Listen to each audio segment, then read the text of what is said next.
Simon is in court to claim the court maximum of £5,000, owed on a loan he made to his friend to help set up a new business.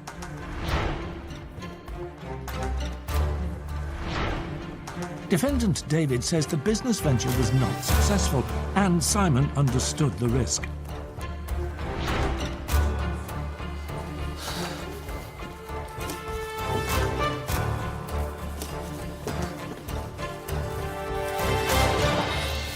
Do I have Simon here? Yes, Judge. Do I have David? Yes, Judge. How splendid. Now, this is a rather sad case because the truth of the matter is, Simon, you and David were friends for a very long time, correct? Yes, Judge. At some point, Simon, you came into a large amount of money. How did you come into this money? It was a bereavement in the family. How much was it? £6,000. So with that £6,000, what did you do? I stuck it in my magic tin. Your magic tin? Yes, Judge. Let's just pause for a second to feel like I've died and woken up in Harry Potter. What happens in the magic tin? Do you have a wand?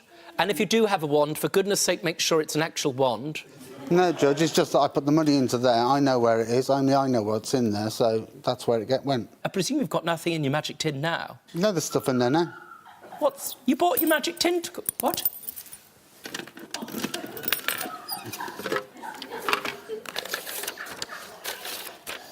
What's...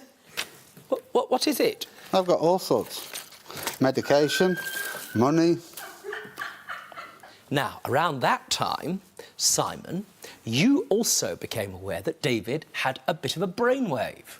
Do you remember his brainwave? Yes, Judge. I'd had a long think about it and I wanted to open up a bouncy castle business. I presume you did what's called commercial due diligence. Me and Simon actually, at his house, looked on the internet for other bouncy castle companies, looked to see how much I'd have to pay. Did you look at the competition? Yeah. What area was it? Yes, it's Telford. Is there much competition for bouncy castles in Telford? There didn't look like there was that much competition, Judge, but then when I did open the bouncy castle business, I found that on Facebook there is about 20 to 30 bouncy castle companies in that area. What on earth is going on in Telford?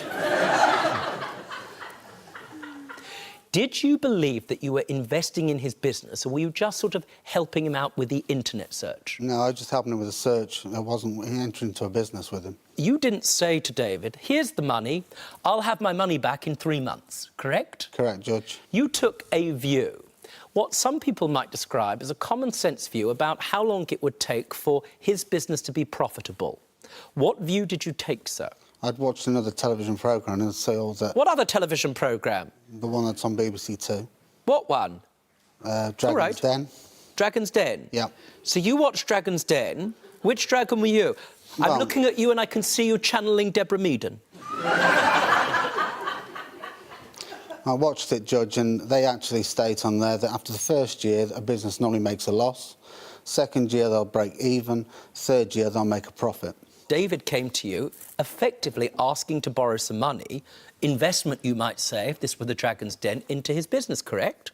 No, Judge, he came to me with an idea and said that he wanted to start a business. Now, I wouldn't be able to enter into a business like that anyway, so I gave him a personal loan. Were you in any way seeking any portion of his business in return for giving him money? No, Judge. You did, in fact, draft a document. Simon is loaning, and it's £6,000, in fact, to David. It sets out the date to set up and buy equipment for a bouncy castle business. The loan will not have any interest added to the loan, so the payable back will be £6,000. It sets out the return date on the 1st of February of 2019. In other words, exactly 3 years from the date of the loan. Why did you not decide to add any interest? Because I don't agree with banks ripping off people in the first place. You called this business D&J Castles. D is for my name and J is for my son's name. Don't be stupid. Stay and watch the best Judge Rinder moments. And I'm talking. Understood? Don't be a moron. Subscribe to Judge Rinder YouTube channel. Right now. That's an order.